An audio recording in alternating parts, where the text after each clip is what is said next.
Hello everyone, मैं हूँ लुबना तनवीर और टारगेट फॉर आईक्यू की तरफ से आज मैं आपके लिए एमसीक्यूज़ लेके आई हूँ indecent representation of women prohibition act 1986 के। ये एक्ट आपके यूपी पीसीएसजी के एग्ज़ाम में प्री के एग्ज़ाम में पूछा जाएगा, तो उसके कुछ एमसीक्यूज़ हैं इंपॉर्टेंट। तो आइए स्टार्ट करते हैं। फर्स्ट क्वेश्चन देखते हैं, when did the indecent representation of women prohibition act 1986 came into force.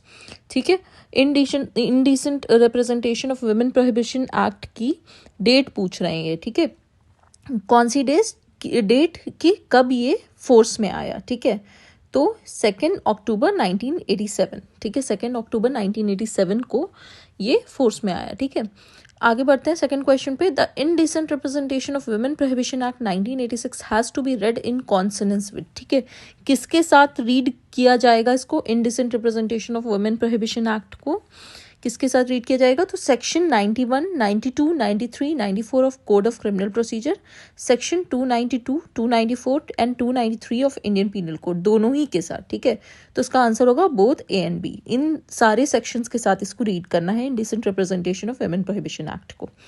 आगे बढ़ते हैं, under which section advertisement is defined under the act. अब ये क्या पूछ रहे हैं? ये पूछ रहे हैं कि इस एक्ट में विज्ञापन को किस धारा में परिभाषित किया गया है। तो हमें पता है कि ये 2A में, ठीक है, सेक्शन 2A जो है एक्ट का, वो एडवर्टीजमेंट को, विज्ञापन को परिभाषित करता है। ठीक है, 2A, क्योंकि अल्फ़ाबेटिकल ज़्यादातर सेक्शंस जो होते हैं वो अल्फ़ाबेटिकल होते हैं डेफिनेशन क्लॉज में। तो एडवर्टीजमेंट है A, तो इससे भी हम याद रख सकते हैं कि 2A टॉक्स अबाउट एडवर्टीजमेंट। ठीक है, आगे बढ़ते हैं। Fourth question, as per section 2A of the act advertisement include. Advertisement में विज्ञापन के अंतर्गत क्या क्या आता है? Notice, circular, label, wrapper, visible representation made by means of any light, sound, smoke और गैस। सी है both A and B, D है इधर ए एंड बी।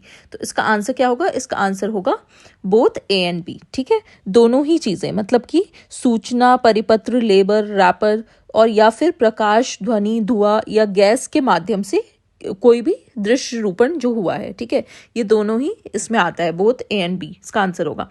आगे बढ़ते हैं, question number 5, under section 2B distribution include. ठीक है, डिस्ट्रीब्यूशन के अंतर्गत क्या क्या आएगा? वितरण के अंतर्गत। ठीक है, पूछ रहे हैं distribution by way of sample, distribution by way of sale, whether free और otherwise, both A and C. तो इसका आंसर होगा distribution by way of samples. ये सिर्फ distribution by way of samples की बात करता है, मतलब वितरण नमूने के तौर पे। ठीक है, क्वेश्चन नंबर 6 देखिए, which section defines indecent representation of women. अब यहाँ डिफाइन लिखा हुआ है, आप करेक्ट कर लीजिएगा, इसका ये डिफाइन होगा यहाँ पे, which section defines indecent representation of women. ठीक है, तो ये है हमारा किसमें? 2C में। 2C में इनडिसेंट रिप्रेजेंटेशन ऑफ वुमेन की जो डेफिनेशन है वो दी हुई है। ठीक है, स्त्री अशिष्ट रूपण को परिभाषित किया गया है 2C में। ठीक है, आगे बढ़ते हैं, under section 2D of the act label means. ठीक है, लेबल के अंतर्गत क्या आता है? सेक्शन 2D में लेबल को डिफाइन किया गया, लेबल को परिभाषित किया गया, तो उसके अंदर क्या क्या आता है? ठीक है, तो एनी रिटर्न नहीं होगा यहाँ पे, रिटर्न होगा, any return, marked, stamp, printed, graphic matter affixed होगा यहाँ पे, अफिक्स्ड और अपीयरिंग अपॉन एनी पैकेज। ठीक है, तो इसका आंसर होगा बोथ ए एंड बी। ठीक है, बोथ ए एंड बी इसका आंसर है। ठीक है, अब आगे बढ़ते हैं देखिए क्वेश्चन नंबर 8 पे। ठीक है, which section prohibits advertisement containing indecent representation of women. ठीक है, इस एक्ट की किस धारा में स्त्री अशिष्ट रूपण, अंतर्विष्ट करने वाले विज्ञापनों का प्रतिषेध किया गया है? ठीक है, प्रतिषेध है, तो किस में है? ये सेक्शन 3 में है। ठीक है, सेक्शन 3 जो है वो प्रोहिबिट करता है advertisement containing indecent representation of women. ठीक है, आगे बढ़ते हैं, क्वेश्चन नंबर 9 पे, विच section provides penalty for publication of any advertisement which contain indecent representation of women. अब पूछ रहे हैं कि जो पेनाल्टी है, जो शास्ति है, वो किस सेक्शन में दी हुई है for publication of any advertisement. वैसे विज्ञापन को अगर पब्लिश किया जा रहा है तो उसकी शास्ति किस सेक्शन में दी हुई है? तो हम पेनाल्टी जो है वो सेक्शन 6 में दी हुई है। ठीक है, सेक्शन 6 में दी हुई है। आगे बढ़ते हैं 10th क्वेश्चन पे, which section deals with prohibition of publication or sending by post of books, pamphlets etc containing indecent representation of women। ठीक है, ये क्या पूछ रहे हैं, ये पूछ रहे हैं कि स्त्री अशिष्ट रूपन अंतर्विष्ट करने वाली पुस्तकों आदि के प्रकाशन व डाक द्वारा भेजने का प्रतिषेध जो है वो किस सेक्शन में है, तो वो सेक्शन 4 में है। ठीक है, सेक्शन 4 जो है वो प्रोहिबिट करता है ऑफ पब्लिकेशन और sending by book, post of books, pamphlets etcetera containing indecent representation of women. आगे बढ़ते हैं, section 4 of the act is not applicable upon section. अब ये पूछ रहे हैं कि जो सेक्शन 4 है वो किसके ऊपर एप्लीकेबल नहीं है। ठीक है, ए है पब्लिकेशन और sending by post of books, pamphlets containing indecent representation of women. B है एनीथिंग केप्ट फॉर बोनाफाइड और रिलीजियस पर्पसेस, या फिर सी है ancient monument within meaning of ancient monument in archaeological sites and remains act. ठीक है, तो इसका answer जो होगा वो होगा बोथ बी एंड सी, क्योंकि जो भी चीजें सद्भाव पूर्वक धार्मिक प्रयोजनों के लिए रखी गई हैं या फिर प्राचीन संस्मारक और अवशेष अधिनियम के अंतर्गत किसी भी प्राचीन संस्मारक पर ये जो सेक्शन है, सेक्शन 4 धारा जो है आपकी 4 वो अप्लाई नहीं होती है। ठीक है, इस एक्ट की धारा 4 उस पर अप्लाई नहीं होती है। आगे बढ़ते हैं, penalty for violation of section 4 of the act provided under. ठीक है, अब वायलेशन जो है सेक्शन 4 का, तो वो किस में पेनाल्टी दी गई है, पेनाल्टी अभी हमने ऊपर पढ़ा था कि सेक्शन 6 में दी गई है। ठीक है, सेक्शन 6 में दी गई है। आगे बढ़ते हैं, section 6 of the act provides for penalty for a person who contravenes provision of section 3 और सेक्शन 4 द पनिशमेंट प्रोवाइडेड। अब ये पूछ रहे हैं कि जो शास्ति दी गई है वो क्या है, पनिशमेंट क्या है। जो कोई भी धारा 3 या धारा 4 का उल्लंघन करेगा तो उसका जो पनिशमेंट होगा वो क्या होगा। Up to 2 years and fine up to 2000 on first conviction, up to 5 years and up to 10,000 fine which may extend to 1 lakh on subsequent conviction.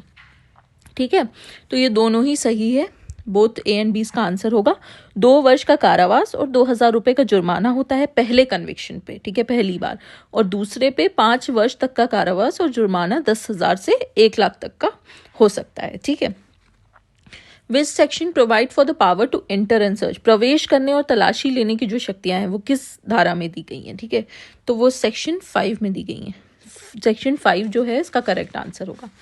ठीक है, आगे बढ़ते हैं, आगे देखिएगा, who shell conduct search for the purpose of the act under section 5 की search जो है। ठीक है, ये प्रवेश करने की जो तलाशी प्रवेश करने या फिर तलाशी लेने की शक्ति जो है वो किसके पास है। ठीक है, तो यहाँ पर ये जो आंसर होगा आपका ए होगा, any officer authorised by the state government. ठीक है, यहाँ पे एनी ऑफिसर मतलब एनी गैजेटेड ऑफिसर। ठीक है, राज्य सरकार द्वारा प्राधिकृत कोई राजपत्रित अधिकारी। ठीक है, वो जो है वो प्रवेश कर सकता है, तलाशी ले सकता है। ठीक है, तो any gazetted officer authorised by the state government इसका करेक्ट आंसर होगा। आगे बढ़ते हैं, विच section provides for offences by companies, कंपनियों द्वारा अपराध जो है वो किस सेक्शन में दिया हुआ है, तो वो सेक्शन 7 में दिया हुआ है। ठीक है, सेक्शन 7 में दिया हुआ है। आगे बढ़ते हैं, under section 7 of the act when an offence by companies committed then who shall be responsible for the same, कौन रिस्पॉन्सिबल होगा सेक्शन 7 के अकॉर्डिंग, सेक्शन 7 के according person responsible for conduct of the business of the company, जो भी व्यक्ति उस कारोबार के संचालन के उस कंपनी का भार साधक या उत्तरदायी था वो ही जो है वो ही उसके लिए रिस्पॉन्सिबल होगा। ठीक है, 18th क्वेश्चन देखिए, for the purpose of section 7 of the act a company means, company का मतलब क्या होता है, एनी बॉडी कॉर्पोरेट और इंक्लूड्स फर्म और अदर एसोसिएशन ऑफ इंडिविजुअल। ठीक है, तो बोथ ए एंड बी इसका आंसर होगा। ठीक है, any society registered under the society registration act company नहीं होती। ठीक है, for the purpose of section 7 body corporate होगा या फिर फर्म और अदर एसोसिएशन ऑफ इंडिविजुअल। ठीक है, आगे बढ़ते हैं, offence under the act shall be. अब ये पूछ रहे हैं जो ऑफेंस होगा वो किस तरीके का होगा, non cognizable and bailable, non bailable and cognizable, cognizable and bailable, non bailable and non cognizable. इसका करेक्ट आंसर है सी, कॉग्निजेबल एंड बेलेबल। ठीक है, करेक्ट आंसर क्या होगा, संज्ञेय होगा और जमानती होगा। जो भी ऑफेंस इस एक्ट में होगा वो कॉग्निजेबल एंड बेलेबल ऑफेंस है। Which section provides that the offences to be cognizable and bailable under the act.